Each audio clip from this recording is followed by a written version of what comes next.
পাকিস্তানের মনে জমেছিল পরাজয়ের বেদনা। ১৯৭১ সালে ভারতের কাছে নাস্তানাবুদ হওয়ার ঘটনা যেন কিছুতেই ভুলতে পারছিল না দেশটি। সেই ক্ষত কিছুটা হলেও কমে এসেছে কাশ্মীর যুদ্ধে ভারতের পরাজয়ের মাধ্যমে, এমনটাই মনে করছেন পাকিস্তানের প্রধানমন্ত্রী শাহবাজ শরীফ।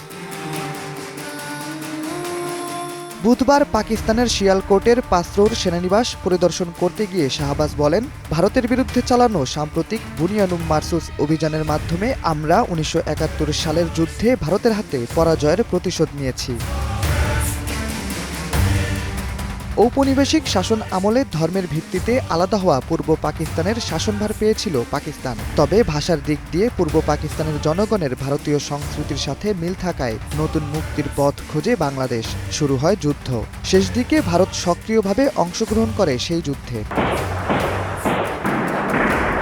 মূলত দেশভাগের পর থেকেই ভারত পাকিস্তানের মধ্যে রেষারেষি।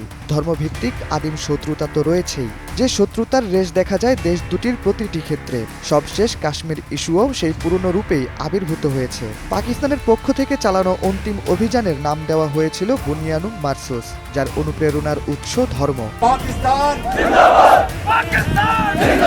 পাসরুর সেনানিবাসে অভিযান পরিচালনাকারীদের সাথে প্রধানমন্ত্রী শাহবাজ শরীফ দেখা করে বলেন, অভিযানটি ইতিহাসে চিরকাল স্মরণীয় হয়ে থাকবে। পাকিস্তানের সেনারা কয়েক ঘন্টার মধ্যেই ভারতের অপ্ররোচিত আগ্রাসনের জবাব দিয়েছে। এ সময় ভারতের প্রধানমন্ত্রী নরেন্দ্র মোদীরও বেশ সমালোচনা করেন শাহবাজ। শাহবাজ বলেন, বিশ্ব জানে ১৯৭১ সালে কে মুক্তিবাহিনীকে প্রশিক্ষণ দিয়েছিল।